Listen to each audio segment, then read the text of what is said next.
Hello guys, this is my second video of English.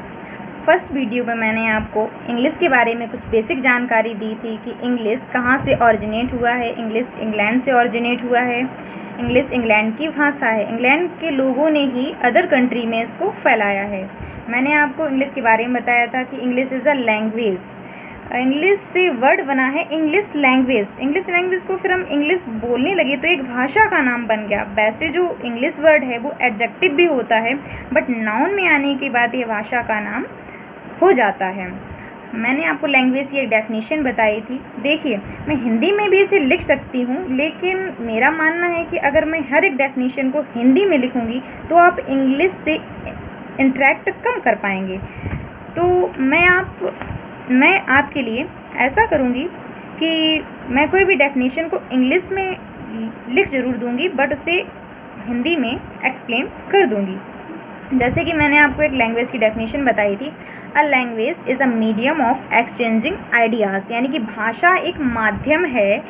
A language is a medium of exchanging ideas, भाषा एक माध्यम है अपने विचारों को दूसरे तक पहुंचाना और दूसरे के विचारों को ग्रहण करना। जो लैंग्वेज होती है वो कितने टाइप्स की होती है? वो 2 टाइप्स की होती है। एक वर्बल होती है, एक नॉन वर्बल होती है। वर्बल जो होती है वो वर्ड से हम अपने विचारों को दूसरे तक पहुंचाते हैं, और जो नॉन वर्बल होती है वो साइन, पिक्स या गेस्टर्स। गेस्टर्स का मतलब होता है हाव भाव, यानी कि हमें किसी को बुलाना है तो हम इशारा करके बुलाते हैं तो वो समझ जाता है कि ये हमें बुला रहे हैं। कोई भी साइन, यानी कि जैसे कि कोई भिखारी है, वो भीख इशारा करके कहेगा कि मुझे भूख लगी है, तो हम समझ जाते हैं कि उसे भूख लगी है, तो हम उसे खाने के लिए कुछ दे देते हैं। हाँ, जैसे कहीं कहीं देखा होगा एक सिगरेट बनी होती है, उसमें क्रॉस का चिन्ह लगा होता है, तो हम लोग समझ जाते हैं कि इसका मतलब है कि वहाँ पर धूम्रपान करना मना है।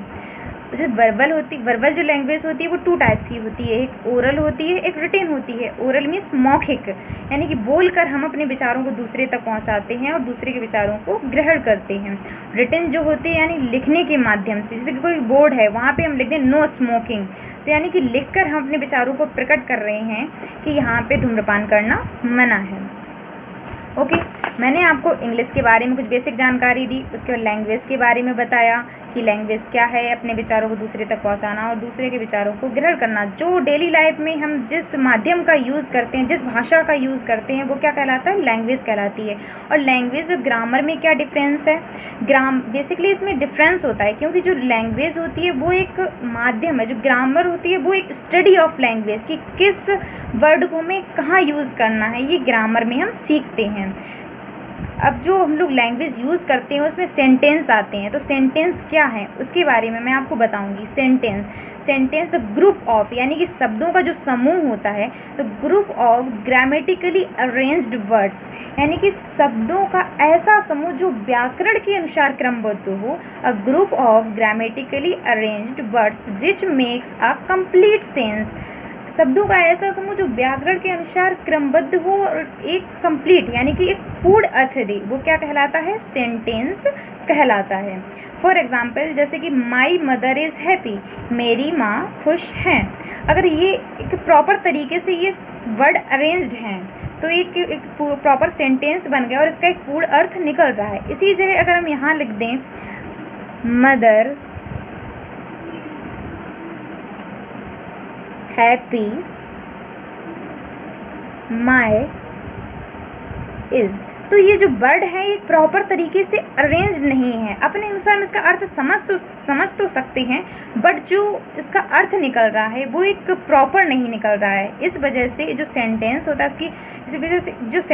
उसकी डेफिनेशन जो होती है, तो ग्रुप ऑफ ग्रामेटिक, जो व्याकरण के अनुसार एक शुद्ध अर्थ दे, यानी कि प्रॉपर अर्थ, कंप्लीट एक पूर्ण अर्थ निकले, तो वो क्या कहलाता है? सेंटेंस कहलाता है। जब तक उसका अर्थ नहीं निकलेगा तब तक हम समझ ही नहीं पाएंगे, क्योंकि अगर हम कुछ भी बोल रहे हैं, अगर किसी दूसरे को समझ में नहीं आ रहा है तो एक भाषा नहीं कहलाएगी, क्योंकि हम अपने विचारों को दूसरे तक पहुंचा ही नहीं पा रहे हैं। अब देखिए, जो सेंटेंस होते हैं वो किन से बनते हैं? सेंटेंस जो होते हैं वो मैंने डेफिनेशन में आपको बताया था कि वर्ड्स, ग्रुप ऑफ वर्ड्स क्या कहलाता है? सेंटेंस कहलाता है।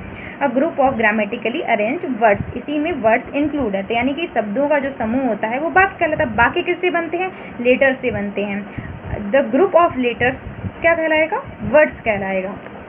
ओके, यानी कि अब मैं एक आपको बेस से पढ़ाऊँगी, मैं आपको एक बेस से पढ़ाऊँगी। ये एक पूरी सीढ़ी हो गई। सबसे पहले लेटर्स की नॉलेज दूँगी, फिर वर्ड्स के बारे में बताऊँगी, फिर सेंटेंस के बारे में बताऊँगी। यही तो इंग्लिश है। अगर आपने ये बेसिक चीज़ें पढ़ ली तो आप इंग्लिश यूज़ करना सीख जाओगे।